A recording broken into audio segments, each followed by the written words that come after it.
Does layering heat transfer vinyl feel intimidating to you? It's easier than you think, especially with the tips and tricks in this video, so stick around.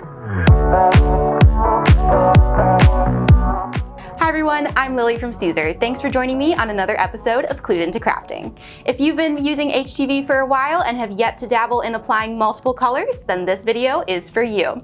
I'm going to be sharing some tips and tricks for getting the perfect press, even with HTV that can't be layered. First off, how do you even know the HTV you're using can be layered? That's where the Siser website comes in. Look for the layerable icon to know if the product can be safely layered. EasyWeed and EasyWeed Stretch both have this icon, so let's get to cutting so we can move on to layering. After cutting and weeding, we're ready for the first step in a perfect press, which is actually a pre-press. A pre-press removes wrinkles and moisture from the fibers of the fabric and allows for the best bond between the HTV and the fabric itself.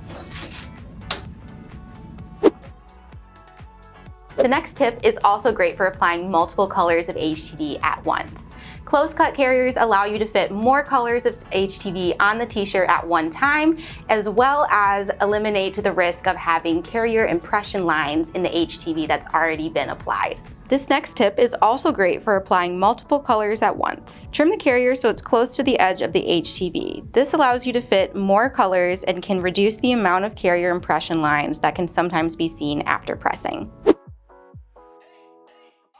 Once you have your HTV positioned, put a heat transfer cover sheet on top and press for a short 1 to 3 second press, also known as a tack.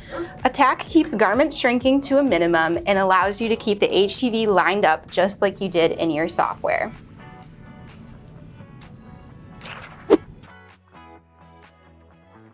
Lastly, you want to use a heat transfer cover sheet of some kind. A heat transfer cover sheet is going to protect the HTV that's already been applied to your shirt and also reduce those carrier lines at the end of your press. If you don't have a carrier sheet, a good alternative is some parchment paper or a clean cotton pressing cloth. After each color is tacked and all the carriers are removed, go back in for a final 5 to 10 second press with the cover sheet on top to even out any carrier impression lines and finish applying the HTV. Now give yourself a round of applause because you've successfully layered Siser HTV. But what do you do in those cases that you can't layer HTV? Well, in those cases, it's best to fake it till you make it. You can give the appearance of the layered look without actually layering HTV on top of each other with the knockout method.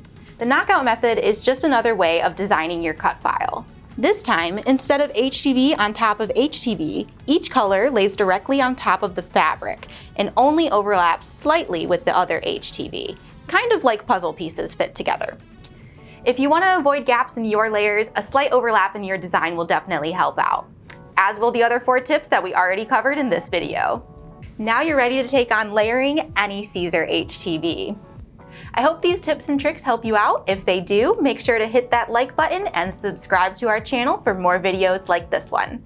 I'm Lily from Siser, and this has been Clued Into Crafting. I'll see you next time.